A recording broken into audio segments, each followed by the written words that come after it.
नमस्कार दोस्तों, स्वागत है आपका आज की खास वीडियो में। और आज की वीडियो है हमारी मां नंदा राज्यात यात्रा के बारे में। जिस तरह से आपको पता है इन दिनों कथन और कारक वाले प्रश्न आ रहे हैं और 2-3 कथन दे दिए जाते हैं, सही गलत पूछा जाता है। तो उसमें इस तरीके से पढ़ना जो है ना काफ़ी महत्वपूर्ण है और काफ़ी बेनिफिट भी है। तो चलिए स्टार्ट करते हैं इसे पढ़ना। और आपको कैसा लग रहा है कमेंट करके ज़रूर बताना। अगर आप कहेंगे तो मैं और जो हमारी यात्राएं हैं ना उनके बारे में भी एक वीडियो लेके आऊँगी, ठीक है।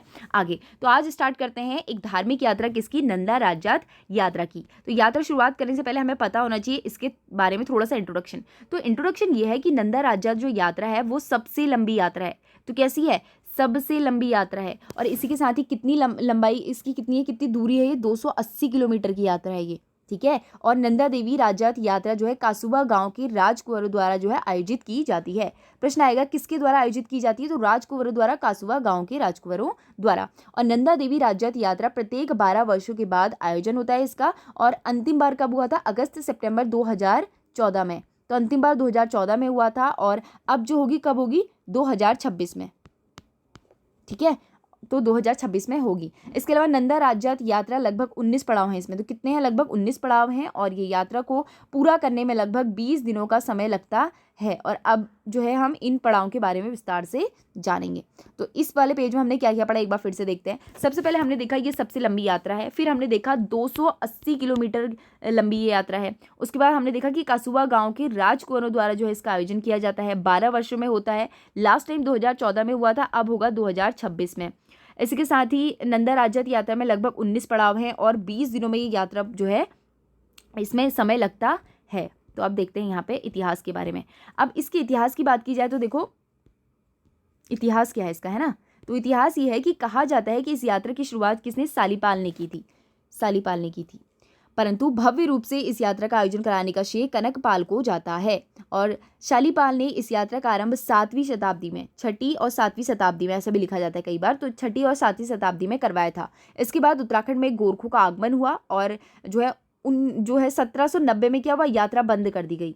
1790 में, ठीक, क्योंकि उस टाइम पे गोरखों ने आक्रमण कर दिया था यहाँ पे। उसके बाद गोरखों को उत्तराखंड से भगाने के बाद 1820 के बाद इस यात्रा को सुदर्शन शाह द्वारा दोबारा शुरू किया गया। और नंदा देवी या जो है पार्वती को स्थानीय लोग अपनी बेटी की तरह मानते हैं। और इस यात्रा में नंदा देवी की जो है ससुराल को विदाई जो है की जाती है और इसे विदाई के रूप में भी मनाया जाता है। अब इस पेज में हमने क्या क्या देखा, आप फिर से देखो। इस पेज में हमने देखा कि नंदा राज्यात यात्रा का इतिहास क्या है। हमने देखा जो शालीपाल हैं, हमने देखा जो शालीपाल हैं, शालीपाल ने इसको शुरुआत कराया था सबसे पहले, लेकिन उसके बाद इसे भव्य रूप से कराने का श्रेय जाता है कनकपाल को। उसके बाद जो है 1820 में, 1790 में क्या हुआ, बंद हो गई क्योंकि गोरखा लोग आ गए थे। उसके बाद 1820 में क्या हुआ, जो सुदर्शन शाह है इन्होंने इसको शुरू किया और इसे एक बेटी की तरह मानते हैं लोग और बेटी की तरह इसकी विदाई भी करते हैं। अब यहाँ पे देखेंगे नंदा राज्यात यात्रा की शुरुआत, ये देखो इसके बारे में अब यहाँ पे देखते हैं, फिर देखेंगे मैप, ठीक है। तो देखो क्या लिखा है इसमें, इसमें लिखा है कि नंदा राज्यात यात्रा में जो है छतोली देखने को मिलती है। तो छतोली देखने को मिलती है। तो देखो छतोली क्या होती है, ये जो आप देख रहे हो ये सब छतोलियां हैं, ठीक है। तो ये छतोली यहाँ पे यही दिया गया है कि इसमें क्या होता है, छतोली देखने को मिलती है। देखो आपको कई सारी छतोलियां देखने को मिल रही होंगी, तो ये सब क्या होती हैं, छतोली होती हैं। तो यहाँ पे यही लिखा गया है कि इसमें क्या होता है, छतोली देखने को मिलती है। और ये छतोली रिंगाल और भोजपत्रों से मिलकर बनी होती है। तो प्रश्न ये भी आ सकता है छतोली किससे बनी होती है, तो रिंगाल और भोजपत्रों से मिलकर बनी होती है। नंदा देवी यात्रा में आगे आगे 4 सींगों वाला मेढ़ा बकरा चलता है। और अब नंदा राज्यात यात्रा की शुरुआत जो है कासूबा गांव के नौटी नामक स्थान से होती है। तो अब जो नंदा राज्यात यात्रा की शुरुआत अगर होगी तो कहाँ से होगी, कासूबा गांव के नौटी नामक स्थान से होती है। और यात्रा राज्यात यात्रा का जो है, नंदा राज्यात यात्रा जो है इसका पहला पड़ाव ईड़ा बदानी है। कहा जाता है कि ईड़ा बदानी माँ नंदा जो है उनका नानी का गांव है, यानी कि नानी का घर है। और ईड़ा बड़ानी में ही जो है ओलेश्वर महादेव का मंदिर है। और दूसरे पड़ाव में अब नौटी गांव से उर्फाई मंदिर में है। और दूसरा पड़ाव कहाँ होता है, अब नौटी गांव के उर्फाई मंदिर में होता है, ठीक है। देखो एक बार फिर से देखते हैं। देखो ये पहले दिन यात्रा शुरू होती है, ठीक है। तो क्या होता है, पहले दिन यात्रा ईड़ा बदानी जाती है, ऐसे घूम के भी जाती है, कई लोग कहते हैं ऐसे घूमती है फिर जाती है ना। तो वही है यहाँ पे, पहले वो कहाँ जाती है, अपनी नानी के वहाँ जाती है। तो यहाँ क्या है, नानी का घर है, पहले दिन की यात्रा। उसका पहला पड़ाव हो गया ये। तो पहला पड़ाव कौन सा है, अब बोलेंगे कि कहाँ से शुरू, कहाँ से होती है, नौटी गांव से। और पहला पड़ाव कौन सा होता है, ईड़ा बदानी। पहला पड़ाव कौन सा, ये भी पूछ लेगा ना। उसके बाद दूसरे दिन की यात्रा कहाँ जो है उर्फाई देवी, नौटी गांव के उर्फाई देवी में जाती है। देखो फिर यहाँ जाएगी, नौटी गांव से शुरू होकर ईराबदानी जाएगी और यहाँ से फिर घूम के आएगी नौटी गांव के उर्फाई देवी मंदिर में। और यहाँ पे क्या ओलेश्वर महादेव का मंदिर भी है। तो इस पेज में हमने क्या क्या पढ़ा, एक बार फिर से रिवीजन करते हैं। हमने देखा छतोली बनी होती है रिंगाल और भोजपत्र की, इसमें देखने को भी मिलती है। आगे से बकरा और मेढ़ा जा रहा होता है, जिसे 4 सींग वाला मेढ़ा भी कहते हैं। और नंदा राज्य यात्रा की शुरुआत कासुआ गांव के नौटी से होती है। देखो कासुआ गांव के यहाँ नौटी से होती है, यहाँ से स्टार्ट होती है, यहाँ से होते हुए ये ईड़ाबदानी जाती है। कहाँ जाती है? ईड़ाबदानी। और ये पहला पड़ाव है, तो ये पहला पड़ाव हो गया। ठीक है, यहाँ पे लिखा हुआ है देखो पहला पड़ाव। तो ये यहाँ पे क्या होगा, नौटी गांव से जाएगी और पहला पड़ाव हो गया। उसके बाद दूसरे दिन ये कहाँ जाती है, और दूसरे पड़ाव पर अब ये नौटी गांव के उर्फाई मंदिर में है। तो दूसरा पड़ाव यहाँ से जाएगी और ये उर्फाई मंदिर में है। तो ओलेश्वर महादेव का मंदिर भी है यहाँ पे। ठीक है, आप इस मैप को एक बार अपने दिमाग में घुसा लो, आपको कोई यहाँ से प्रश्न आएगा। देखो कहाँ से शुरू होती है, नौटी गाँव से, और पहला पड़ाव कौन सा है, ईड़ाबदानी। ठीक है, और दूसरे दिन यात्रा कहाँ जाती है, उर्फाई देवी मंदिर। ओलेश्वर मंदिर भी नौटी गाँव के पास में है, उर्फाई भी यहीं पर। ठीक है, अब देखेंगे आगे।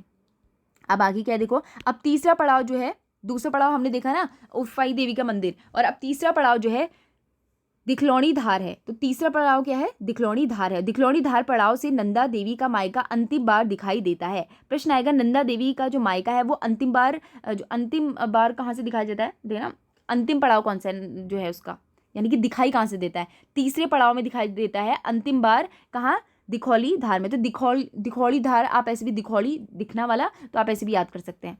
ठीक है, और आगे है अब चौथा पड़ाव सेम पड़ाव है, जहाँ सिमतौली धार है और सेम पड़ाव में सिमतौली धार है। तो चौथा पड़ाव कौन सा है, सेम पड़ाव में सिमतौली धार है। यहाँ पर नंदा देवी का श्रृंगार किया जाता है। प्रश्न आएगा, नंदा देवी का श्रृंगार कहाँ जाता है, सिमतौली धार में। दिखौली धार में क्या होता है, अंतिम बार का माया दिखता है, जो मायका दिखता है उनका। ठीक है, उसके बाद जो है सेम पड़ाव में क्या होता है, सिमतौली धार, वहाँ पे क्या होता है, वहाँ पे उनका श्रृंगार किया जाता है। इसके अलावा अब भगवती पड़ाव में जो है केदार बाबा की डोली शामिल होती है। तो कहाँ से केदार बाबा की डोली जो है शामिल होती है इसमें, भगवती पड़ाव से। और भगवती पड़ाव में नंदा देवी के मायके की अंतिम सीमा है। अंतिम सीमा कहाँ से, ये भी आ सकता है। अंतिम बार दिखाई कहाँ से देता है, ये भी आएगा दिखलौली धार से। ठीक है, आता है आगे का कुलसारी पड़ाव माँ नंदा देवी के ससुराल पक्ष का पहला पड़ाव है। तो पहला पड़ाव कहाँ होता है, माँ नंदा का कुलसारी पड़ाव। ठीक है, ससुराल का। अब फिर से देखते हैं इतने में हमने क्या क्या पढ़ा। देखो इतने में हमने पढ़ा तीसरा पड़ाव दिखलौनी धार है। दिखलौनी धार जो पड़ाव है, यहीं पर जो है उनके मायके की जो है मायका अंतिम बार दिखाई देता है उन्हें। ठीक है, और अब चौथा पड़ाव सेम पड़ाव है, जहाँ सिमतौली धार है, यहाँ पे क्या होता है, उनका श्रृंगार किया जाता है। और अब अब जो है भगवती पड़ाव है। भगवती पड़ाव में केदार बाबा की जो है डोली शामिल होती है। प्रश्न आएगा, केदार बाबा की डोली कहाँ से शामिल होती है, भगवती पड़ाव से। और भगवती पड़ाव में नंदा देवी के मायके की अंतिम सीमा भी है। जहाँ अंतिम सीमा है वहीं से केदार बाबा की डोली शामिल होती है। अतः जो है आगे का कुलसारी पड़ाव किस चीज़ के लिए फेमस है, ससुराल पक्ष का पहला पड़ाव है। तो ससुराल पक्ष का पहला पड़ाव कौन सा है, कुलसारी पड़ाव। आगे देखेंगे, नंद केसरी को 10वां पड़ाव कहते हैं। तो नंद केसरी, अब 10वां पड़ाव कौन सा है, नंद केसरी है। और नंद केसरी को गढ़वाल व कुमाऊं का मिलन बिंदु भी कहा जाता है। तो नंद केसरी को कुमाऊं और गढ़वाल का मिलन बिंदु कहा जाता है। और यहाँ गढ़वाल की कुल देवी राज राजेश्वरी और कुमाऊं की कुल देवी नंदा देवी का मिलन केंद्र होता है। कहाँ होता है, नंद केसरी। इसी के साथ ही नौटी गांव में कुरुड़ गांव की डोली का मिलन बिंदु भी नंद केसरी में होता है। नौटी गांव व जो है कुरुड़ गांव की डोली का मिलन बिंदु, ये दो अलग अलग गांव से आती है ना, इसलिए अभी दिखाऊंगी कैसे मैप में। ठीक है, और एक नंदा राज्य यात्रा वार्षिक होती है, यानी कि एक नंदा, ये तो 12 साल में होती है, लेकिन एक जो है एक हर साल भी होती है नंदा राज्य यात्रा, उसके बारे में यहाँ पे बता रहे हैं। तो नंदा राज्य यात्रा वार्षिक होती है, हर साल होती है वो। इसी वाली राज्य यात्रा की शुरुआत जो है करुड़ गांव से होती है। तो जो हर साल होती है उसकी शुरुआत कहाँ से होती है, करुड़ गांव से होती है। और वह डोली 12वें साल नंदकेसरी से ही मुख्य जो है नंदा राज्य यात्रा में शामिल होती है। देखो ये वाली जो 12 साल वाली है, ये तो नौटी गांव से शुरू होती है, लेकिन इसकी शुरुआत कहाँ से होती है, कुरुड़ गांव से। तो यही यहाँ पे दिया गया है। तो इस पेज में हमने क्या क्या पढ़ा, फिर से देखेंगे। हमने देखा कि नंद केसरी जो स्थान है, यहाँ पे कुमाऊं और गढ़वाल की डोली मिलती हैं। उसके बाद जो है गढ़वाल की कुलदेवी राज राजेश्वरी और कुमाऊं की नंदा देवी का मिलन केंद्र है। नौटी व करुड़ गांव की डोली का मिलन बिंदु भी नंद केसरी है। ठीक है, मैप के द्वारा आपको समझ में आ जाएगा अभी। इसके अलावा एक नंदा राज्य यात्रा वार्षिक होती है, यह हर साल होती है। इस वाली राज्य यात्रा की शुरुआत जो है कहाँ से होती है, करुड़ गांव से होती है। करुड़ गांव से होती है, जो हर साल होती है वाली नंदा यात्रा। उसके अलावा 12वें साल में क्या कहती है, नंद केसरी में एक मुख्य राज्य यात्रा में शामिल होती है। इसी के साथ ही मुंदौली पड़ाव में जयपाल व भूमियाल मंदिर है, यहाँ रात भर जागरण होता है। तो कौन सा ऐसा पड़ाव है जहाँ पर रात भर जागरण होता है? तो मुंदौली पड़ाव में, और जयपाल व भूमियाल मंदिर है, यहाँ पे रात भर जो है जागरण होता है। और नंदा राजत यात्रा का अगला पड़ाव बाण गांव है। यहाँ पर नंदा देवी के भाई लाटू देवता का मंदिर है, और यहाँ से नंदा देवी का भारवाहक के रूप में लाटू देवता इस यात्रा में शामिल होते हैं। प्रश्न आएगा, लाटू देवता कहाँ से शामिल होते हैं? बाण गांव से। और नंदा देवी राज्यत यात्रा जब बेदनी कुंड में पहुंचती है तो वहां मंदिर में ब्रह्म कमल से देवी की पूजा की जाती है। तो बेदनी कुंड जो है काफ़ी इंपॉर्टेंट है इस पड़ाव का। इसमें क्या होता है, ब्रह्म कमल से क्या होती है, देवी की पूजा की जाती है। और बेदनी से 10 किलोमीटर दूर पर जो है निराली धार स्थित है। तो कहाँ है? निराली धार 10 किलोमीटर दूरी पर स्थित है। और रूपकुंड में जो है पातन चौड़िया ने से आगे यात्रा में जो है, देखो इसमें क्या बोला है, जो रूपकुंड का ना पातरन चौड़िया, तो पातरन चौड़िया जो जगह है, पातरन चौड़िया, इससे आगे जो है महिलाएं शामिल नहीं होती है। प्रश्न आएगा कहाँ से महिलाएं शामिल नहीं होती है? तो पातरन चौड़िया से।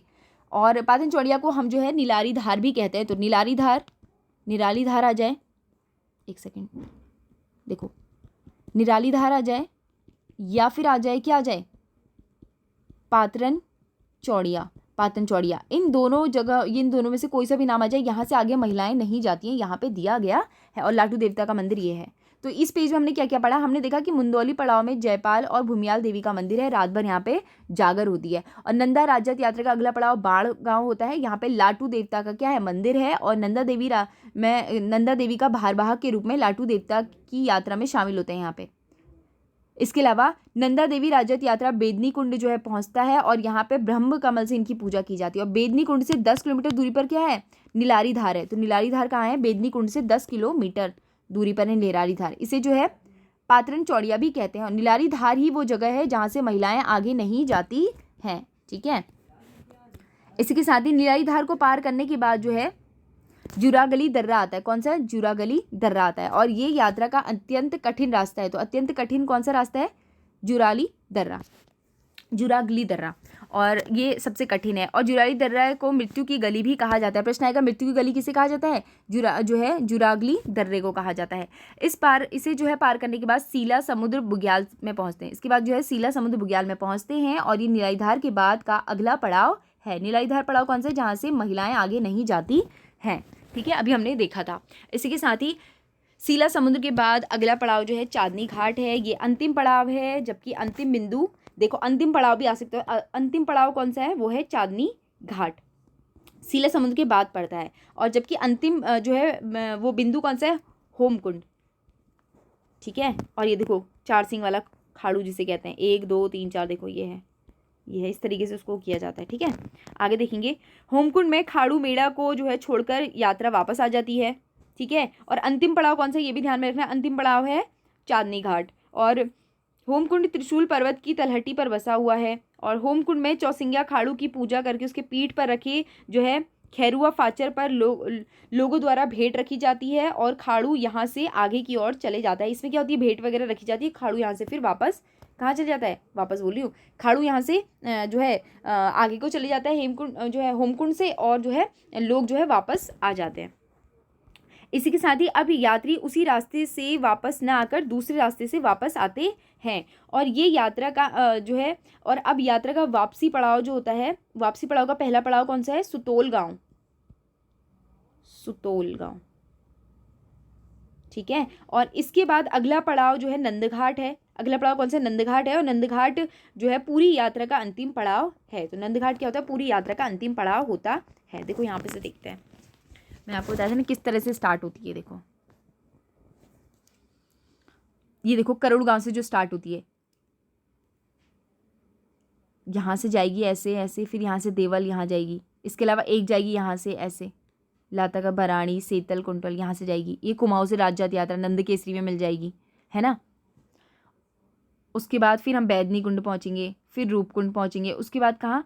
होमकुंड पहुँचेंगे। और होमकुंड में ही जो है खाड़ू अपना चले जाएगा, और यहाँ से लोग दूसरे रास्ते से लोग वापस आ जाएंगे।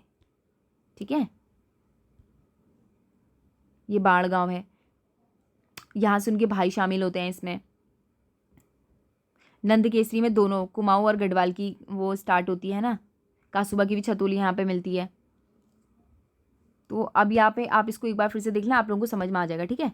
तो इसी के साथ ही देख लेते हैं माँ नंदा राज्यत यात्रा के अन्य महत्वपूर्ण तथ्य क्या क्या है। देखो, हिमालय का महाकुंभ नंदा राज्यत यात्रा को कहा जाता है, और in the God of Nanda Devi पुस्तक के लेखक कौन है? चंद्र सिंह नेगी हैं। 2013 में लिखी गई है। 2014 में 18 अगस्त से लेकर 6 सितंबर तक का जो है ये यात्रा हुई थी। कब? 2014 में।